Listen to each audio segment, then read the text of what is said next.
You keep choosing the wrong people, not because you're broken or foolish, but because your mind is quietly following emotional instructions written years before you ever started dating.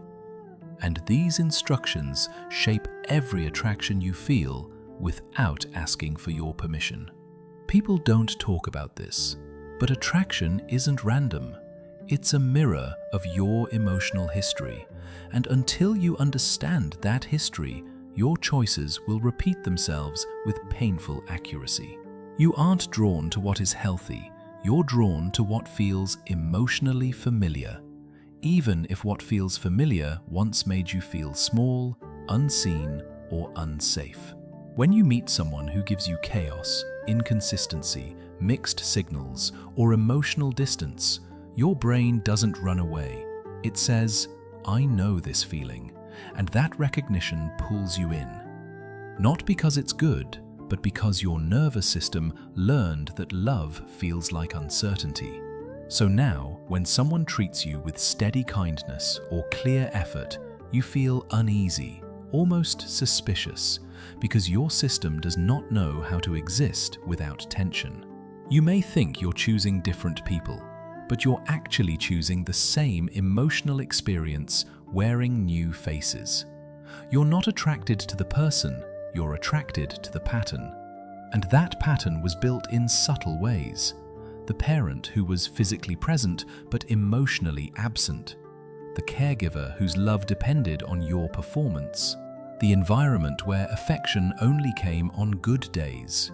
The childhood where you learned to suppress your needs to keep peace. These tiny experiences form the blueprint of what love should feel like. And unless you rewrite that blueprint, you'll keep chasing emotional homes that don't deserve you. But the cycle goes even deeper. Many people choose the wrong individuals because they confuse emotional intensity with emotional connection. When a person triggers your anxiety, unpredictability, or fear of losing them, your brain releases chemicals like dopamine and cortisol, creating a feeling of chemistry that has nothing to do with compatibility and everything to do with adrenaline. Healthy love feels calm, not chaotic. But if you grew up associating calmness with danger or distance, you'll push away the very people who are good for you. And there's another hidden layer. You may think you're choosing freely, but your self-worth decides long before you do. If deep down you believe you aren't worthy of consistency, you'll choose those who give you breadcrumbs. If you believe you must earn love, you'll pick people who make you prove yourself. If you believe you're too much, you'll choose people who give you less. Your patterns reflect your beliefs, not your desires. And then comes the loneliness factor, something many don't want to admit. When you feel emotionally starved, even the smallest attention feels like connection. Suddenly, someone who texts you twice feels like a soulmate. Someone who compliments you once feels like fate. Someone who shows minimal interest becomes the one. You mistake attention for effort, effort for consistency, and consistency for love. Wrong people thrive in that gap. They know exactly how to give you just enough to keep you emotionally hooked, but never enough to feel secure.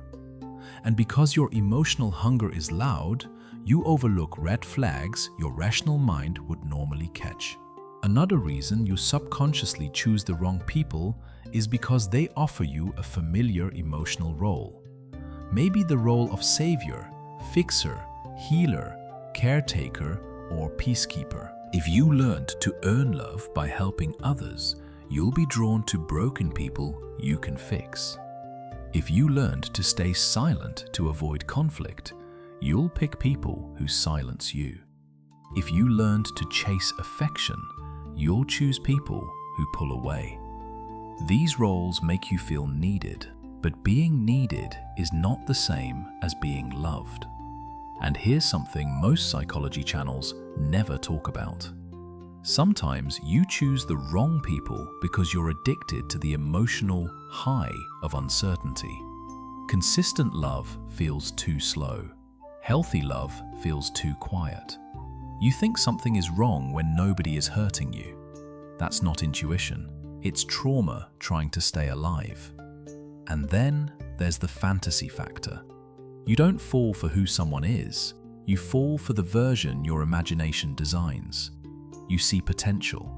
You see what they could be if they tried harder, healed deeper, or became more consistent. But potential is just a projection of your hope, not their reality. Your mind turns them into a character in a story they didn't agree to play, and you stay because you're not in love with them. You're in love with the future you created.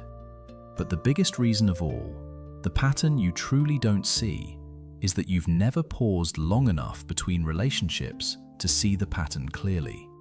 You jump from one emotional cycle to the next, telling yourself, this one is different, while ignoring that the emotional experience feels exactly the same. The anxiety, the waiting, the confusion, the overthinking, the overgiving, the questioning of your worth, the believing that maybe if you change enough, they'll choose you fully. But people don't choose you fully because you shrink for them. They choose you fully because they are capable of choosing, and the wrong people simply aren't. The moment you start choosing yourself, truly choosing yourself, the entire pattern collapses. You stop romanticizing red flags. You stop accepting the bare minimum. You stop confusing emotional chaos with destiny. You stop believing that love has to hurt to feel real. And slowly, the people you once found irresistible start looking like what they really were: emotionally unavailable, inconsistent, unstable, and unworthy of your energy. And the people you once overlooked begin to shine. The patient ones, the communicators, the emotionally mature ones, the ones who see you clearly without needing to break you first. This shift doesn't happen because you magically become wiser. It happens because you finally break the illusion that made you repeat the same painful story. When you heal the part of you that learned love through survival, you start choosing love that allows you to breathe.